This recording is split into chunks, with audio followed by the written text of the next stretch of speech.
جو کوئی بندوں کو راضی کرنا چاہے اللہ کو ناراض کر کے، ایسا بھی بہت ہوتا ہے، بلکہ اب تو ایسا ہی ہوتا ہے کہ اللہ کو ناراض کر کے بندوں کو راضی کرنا چاہے۔ اولاد کی ماندہ ہوتا ہے، بیوی کے ماندہ ہوتا ہے، دائیں بائیں والوں کی مان رہا تھا، بہت لوگوں کی مان رہا تھا، اور کس کو؟ اللہ کو ناراض کر کے۔ بڑی ہمت ہے ویسے اس کی، بڑی ہمت ہے بھائی، بڑا دل گردہ ہے۔ جس ذات نے اس کو عطا کر کے اور نعمتیں دے کر حد کر دی ہے، اس کا تو یہ احسان فراموش ہو رہا ہے، اس کی احسان فراموشی کر رہا ہے، اور اس کو تو ناراض کر رہا ہے، اور اس کو پرواہ بھی نہیں ہے۔ پرواہ کس کی ہے؟ لوگ کیا کہیں گے؟ کیا کریں؟ اولاد کا مسئلہ ہے، کیا کریں؟ بیٹی کہہ رہی ہے نا میں نے باہر پڑھنے جانا ہے، ہاں، یہ نہیں دیکھتا کہ اللہ کا حکم کیا ہے، لیکن کیا کریں، پڑھنا چاہ رہی ہے اب یہ تو۔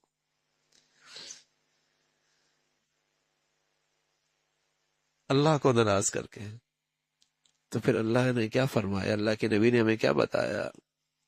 اور بالکل ایسا ہی ہو رہا ہے۔ نبی کی بات تو سچی ہوتی ہے اور ہو کے رہتی ہے، جو کہا ہے وہ 100% سچا ہے۔ آج جب ہم اولاد کی خاطر اللہ کو ناراض کرتے ہیں تو زندگی میں یہ اولاد سر پہ مسلط ہو جاتی۔ بتائیے نا، اس کی پرورش میں، اس کی تعلیم میں، اس کی تربیت میں کبھی اللہ کا بھی خیال رکھا ہے؟ کبھی اللہ تعالیٰ کو بھی راضی کیا ہے؟ کاروبار میں، معاملات میں کبھی اللہ کا بھی خیال رکھا ہے؟ پھر یہ وبال کیوں نہ بنے؟ پھر یہ وبال کیوں نہ بنے؟ حضور علیہ الصلوۃ والسلام کی اہلیہ فرمانے لگی کہ میں نے اللہ کے نبی سے سنا ہے، آپ علیہ الصلوۃ والسلام فرمایا کرتے تھے کہ جو کوئی بندوں کو راضی کرنا چاہے، اور بس اوقات بندوں کو اس لیے راضی کرتا ہے کہ لوگوں کی عزت ہو جائے۔ ارے بھائی، عزت تو اللہ کے ہاتھ میں ہے، یہی تو غلط ایمان ہے، یہ تو غلط عقیدہ ہے۔ یہ کیسا مسلمان ہے کہ لوگوں کے ہاتھوں میں عزت سمجھتا ہے؟ وَلِلَّهِ الْعِزَّةُ وَلِرَسُولِهِ وَلِلْمُؤْمِنِينَ، عزت تو اللہ کے ہاتھ میں ہے۔ اور کتنی بد نصیبی ہے کہ عزت چاہتا ہے اللہ کو ناراض کر کے،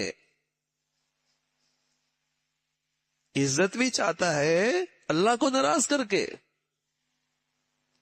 کیسا مسلمان کا ایمان ہے، اور کتنا گر چکا ہے ایمان اور عقیدے کے لحاظ سے۔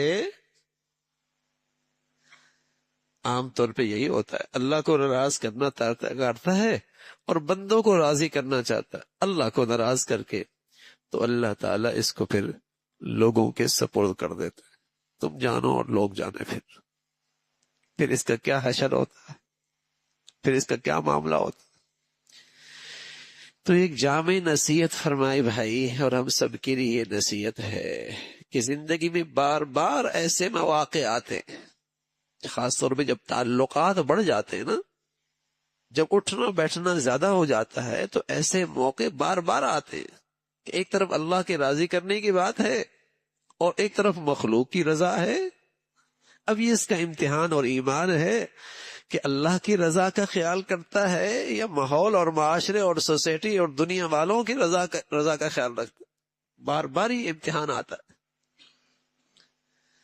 اور اللہ کے نبی صلی اللہ علیہ وسلم نے دونوں کے نتائج بتا دی ہیں بھائی، اس دنیا میں، آخرت میں تو ہوگا، اس دنیا میں بھی دونوں نتائج بتا دی کہ کس رخ پہ جائے گا تو کیا نتیجہ آئے گا۔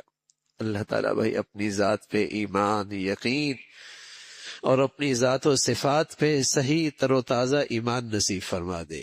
اللہ عمل کی توفیق نصیب فرمائے۔